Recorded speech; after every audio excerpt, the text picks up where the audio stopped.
nasa gallery. Hindi ko alam eh. So, baka naman supporter niya. Hindi ko alam. Supporter niya, empleyado ba ng Senado? Kayo bang nandun? Hindi ko alam eh.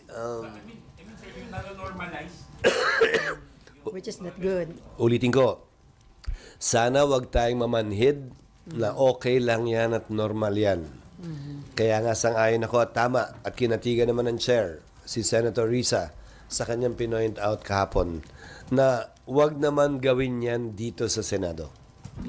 Okay, Amor. Sir, pag under oath po ba, pag under oath po, sir, ano po yung implications ng laban bawi sa mga statements? Kasi for example, si former President kahapon, although sinabi niya na may death squad siya, later on, sinabi niya din dun sa hearing na hindi naman talaga death squad. So ano pong implications nun? Ang sinabi niya, hindi daw mga pulis. Kung naririnig ko ng tama. Mga gangster. Ang sinabi niya, wala daw reward. Ang sinabi niya, mga gusto lang talaga pumatay, kung naalala nyo. Opo, sir, may sinabi din po siya, medyo mas late pa na parang hindi naman death squad, basta alam ng tao na andyan ako. Parang may mga gano'n na vague na medyo pagbawi. I don't think it's vague. Remember, kung gagawa ka ba ng sindikato, papangalanan mo ng crime syndicate? Kunyari, Mayan Crime Syndicate. Yung ba talaga? O gagawin mo, Paragon? Ayaw niyo ba, sir? Na kunwari lang. Di ba, tatawagin mo bang Crime Syndicate yon? Tatawagin mo bang Death Squad yon? Sir, siya sabi. Hindi. Tanong yon. Kaya di ba tinanong din, si Senator De Lima tinanong mismo, yan ba talaga ang pangalan? Ang sagot ay, hindi ko alam.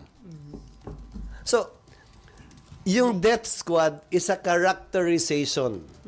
It's not a name.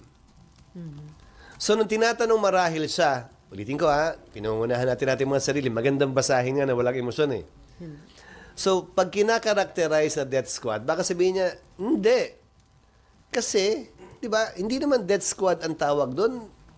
Tingin mo ba, manggagaling sa kanila yung pangalan na Davao Death Squad kung meron nga? Tingin mo ba, pag nagmi-meeting sila, may tarpaulin sa likod na nakalagay, Third Convention of DDS. Hindi naman, di ba? Sir, meron isa doon pinatay. Hindi naman siguro, di ba? So, when he was being asked, meron bang death squad? Hindi naman nila pinapangalan ng ganon. Pero siya yung nag-initiate na magsabi Siya na meron siyang death squad. Pero sinabi din niya, di ba, na basta alam lang nilang nandyan ako. Yes. Walang ganon. So, again, because I think they were getting confused yesterday with nomenclature.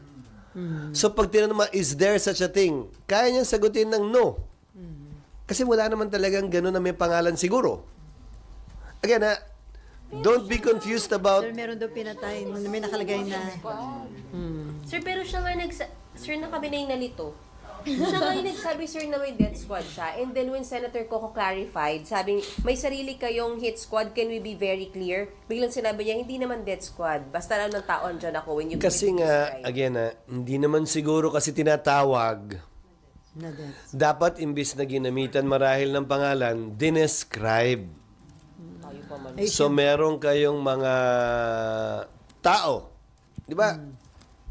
Kasi, again, it's nomenclature. Pero detalyado. Exact. O sinabi din niya na loose term mismo yun. Okay, RG. When the former president said that, he was using his legal acumen, knowing na pwede niya, yun na yung way out niya. Pero gusto ba niya ng way out? Di ba nga? Gusto niya... He could have said it more categorically. Agree, but probably at the right time too. Ulitin ko, marahil unang hakbang niya pa lang to. Alam mo, sa tagal kong kilala at nakita niyo na naging Pangulo si dating Pangulong Duterte, he tends to do things that you do not expect. Hindi ito yung normal na direksyon na inaasahan mo sa nagagawin.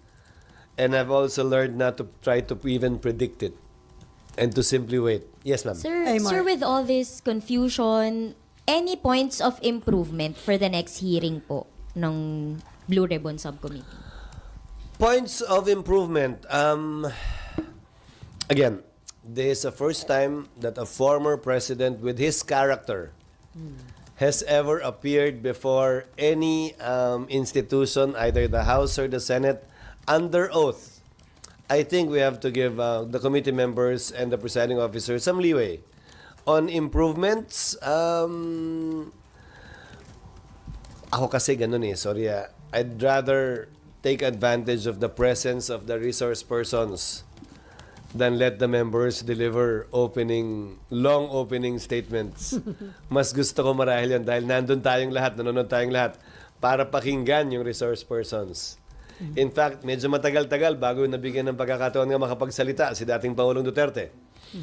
Mas, kung sakasakali, mas malaking oras ang dapat bigay sa mga resource persons na magpahayag ng kanilang opinyon o sumagot sa mga katanungan mula sa mga senador. Sir, dun sa nangyaring first hearing, sino ang tingin nyo mas prepared? Yung mga senador o yung resource person like si former President Duterte, ang observation na invade niya yung hearing? Lahat naman naghanda. I think the former president had a prepared statement, but as usual, he did not read it. Kung mapapansin mo, meron siyang papel, pero parang di naman niya binasa masyado. He simply quoted from it from time to time. Lahat naghanda sa pagdinig na yon at para sa akin, ulitin ko hindi para sa akin o sa atin na husgahan yon dahil alalahanin natin na nakapagbigay ang Senado ng oportunidad, venue at pagkakataon na magsalita ang dating Pangulo under oath patungkol sa EJK at patungkol sa kanyang drug war nung siya'y presidente.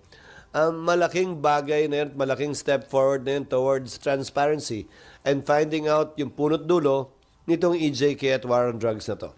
Sandra. Sir, follow-up ko lang yung sinabi mo kanina na parang Nandito ka baka pala. nga, Nandito ka Hi, pala. sir, baka nga, sabi mo, baka first step na ito. So, do you believe na baka sincere siya na gusto niya mag-take responsibility? Posible. Or umakot. Malay mo, hindi natin inaasahan, malay mo, biglang mag-attend siya sa Quadcom at doon naman yung part 2. Hindi natin alam Again, ang kaibahan, ulitin ko nag-press con siya, hindi ba, pagkatapos ng hearing. Pero ang pagkakaiba nga ng speech at press con sa nangyari kahapon, lahat ng sinabi niya kahapon ay pinanumpaan niya. Na totoo at pawang katotohanan lamang ayon sa kanyang personal na karanasan. As a lawyer, he knows the difference between the two. So sir, pwede bang i-take advantage ng ICC yung mga sinabi kahapon ni former President Duterte? Again, I have no idea about this ICC. I keep on reading about it, but no formal communication has been sent to me as Senate President. No formal communication has been sent to the Senate about that. And whatever I read about ICC is only from Filipinos who claim to be talking to them. Pero walang formal communication or letter from the ICC for me to actually make an educated evaluation of what they will do or where they are right now in the current situation. Paano kung dumating yung punto na formally i-request nila na mahingi yung mga documents? It is a public document. Again, kayo nga, bibigyan ko Eh di kung ayaw ko magbigay, di ikaw na magbigay. Again, it's a public document. They can easily get access to it. We will most likely even put this in our website as part of transparency. So, there is no difficulty in obtaining that. And there is no issue regarding that. Okay, Sandra, and then Mean. And Yes, then- Sans.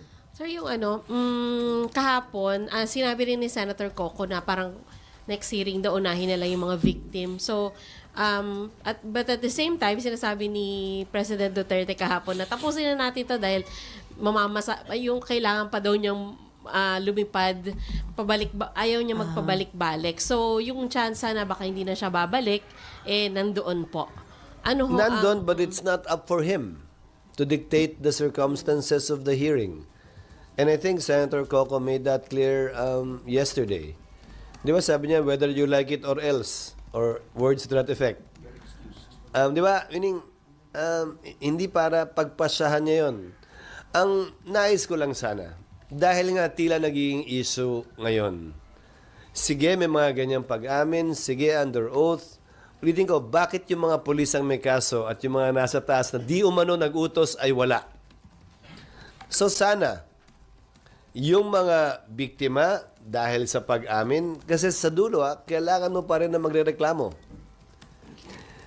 kahit gustuhin ng sino man sa inyo magsampa ng reklamo sa napakinggan nyo kahapon, laban kay Pangulong Duterte, you are still not a party in interest. Ang party in interest, ang pwede maging complainant ay pamilya ng biktima. Sana hindi matapos sa paglalahad sa komite. Sana idiretso nila sa pagsampa. Parehas na lang nung kay Pastor Kibuloy. Sana yung mga testigo nandun, dahil apparently hindi silang lahat ay nagsampa na ng kaso. Tumestigo lamang sa komite. Sana wag silang tumigil doon, idiretso nila sa pagsampa ng kaso. Hindi naman dapat end all be all yung nakapagsalita sa hearing under oath. Dapat sana ituloy nila sa pagsampa ng kaso. It works both ways. Para mabigyan din ng pagkakataon yung akusado na sumagot, magpaliwanag at komprontahin yung testigo laban sa kanya. Okay, Sandra, no more. May Ann. Sir, And then business. Like sinasabi niyo kanina na malamang lahat ng sinabi ni Pangulong Duterte under oath ay first step niya to what? Hindi, yung pag-ako niya ng responsibilidad. First step niya to what? Unang hakbang pa lang siguro yun sa pag-ako ng responsibilidad. Kasi gaya ng tinanong nyo kanina, di ba? Ano ngayon? Di ba? Nakakulong na nga yung mga pulis na kinasuhan. Natanggal na sa serbisyo. Hindi ko alam. At ulitin ko, natuto na akong wag pangunahan sa kanyang mga gagawin si dating Pangulong Duterte. Hintayin na lamang natin at magkomentary na lamang tayo pagkatapos. Sir, for soundbite lang, yung mga, hindi lang kay Pangulong Duterte, lahat ng sinasabi ng resource persons under oath sa Senado ay pwede pong gamitin pag may magsasampa ng kaso. Yes. So, Pwede dun, rin nilang gamitin sa depensa nila for that matter. so dun sa observation nyo na bakit yung mga nasa baba may kaso, yung nasa taas wala. Sino mga dapat magpaliwanag tungkol doon? Anong ibig sabihin mo sino dapat magpaliwanag? About DOJ? Ba't hindi nyo kinasuhan yung mga nasa taas? Mga maliliit lang ang nakasuhan? Hindi. Sinagot ko yun kaugnay ng pagkuha niya ng responsibilidad na siya lang at siya lang dapat ang managot. Pero nakasuhan. Kasi ang nangyayari, tila hindi naman ganon. Tila ang nananagot ay yung mga pulis sa baba. Di ba may nabanggit? Puro mga PMA yan. Magagaling yan, matatalino yan. Hindi naman lahat ng kapulisan natin ay graduate ng PMA. At hindi naman lahat ng kapulisan natin ay pareho yung pagkakaintindi. Kaugnay nung neutralize. Kasi sa totoo lang, ang tatapang gamitin yung salitang neutralize, ipapaliwanag, ilang taon ang nakalipas na, to be exact, 5 years after, doon palang ide-define sa manual. So, pag Kung ang intention naman talaga ay, hindi, ang ibig sabihin namin dyan, hulihin, pag nanlaban, you have to defend yourself. Then why can't they put that? Why did they not put that? Tama yung punto ni Attorney Chel Jokno kahapon. Yun sana ang nilagay. na term. Kasi tuloy, ang interpretasyon, sige, yung mga dating PNP chief nagsabi, hindi yan ang ibig sabihin namin. Ang daling sabihin nun ngayon eh. Sinabi ba nila noon? Yan din ba yung pag-unawa ng mga pulis noon? Magandang matanong, yung mga pulis na nakakulong ngayon at kinasuhan, na-dismiss, yan din ba yung pag-unawa nila ron? So baka ibang interpretation, patayin. Di ba nga, hindi mo naman gagamitin nga dapat yung mga ganong salita because may duda eh. At the very least, kung hindi man yun ang ibig sabihin nun, may duda. Gusto mo bang may duda o wala? Tapos yung mga salitang binibitiwan pa noong mga panahong yon na hindi under oath ay patayin, barlen, shoot them. Paano mo i-interpreta yun? Okay, related muna. Business matter na yan. So anyway, the point I'm driving at is this. Kaugnay ng katanungan mo kanina, Sally, ayaw kong pangunahan kung anong gagawin na sunod ni Pangulong Duterte. Sapat na siguro na kahapon, inako niya yung responsibilidad at proud siya doon. At hindi niya kinakahiya yung bagay na yun at lahat ng ginawa niya. So dahil inako niya yung responsibility, sabi niya, I take full legal and moral responsibility. So, pwede nang masabi na may pag-asa na yung mga pamilya ng mga biktima na matatamunan nilang hustisya. Bahagi, oo, siguro. Nasa sa pamilya ng biktima yun kung sa pakiramdam nila yung makakamit na nila hustisya. Dahil yung mga aktual na pumatay, kung kilala man, ay nakakulong nga at nakapiit na. At nagtatrial sa ngayon. Okay, Yes. Ay, sorry. Marla. Plano niyo bang mag-attend sa next hearing? Tapos magtanungin direct mo kayo? Actually, depende. Hindi ko alam. Meron pa Depende daw. sa chairman. You will allow it, sir, kahit budget delibs na. Ang tanong kung saan kukuha ng oras eh. Kasi for 2 weeks, morning and afternoon kami. 2 weeks lang naman yan. So after, Tapos undas pa itong mga darating na araw. So depende sa chairman, hindi ko pa siya nakakusap actually. Sir, kailan yung 2 weeks yung pagpasok, sir? Bilang Pagpasok. Ang schedule na ipopropose namin, although pag-uusapan pa lang sa caucus, so it's subject to change. November 5, ang sponsorship at simula ang deliberations on November 6. When is your focus? Pag-resume. Pag-resume. 1, 2, 3, 4, 5, 6. And then from November 6, 2 weeks na morning, afternoon, sir. Yes. okay, Oh, from sir, this is just... Thursday lang. okay, Sa ngayon, business. Thursday lang. Bakit gusto niyo magpunta rito ng Friday? Hindi sir, hanggang Thursday lang. O, tamo kayo na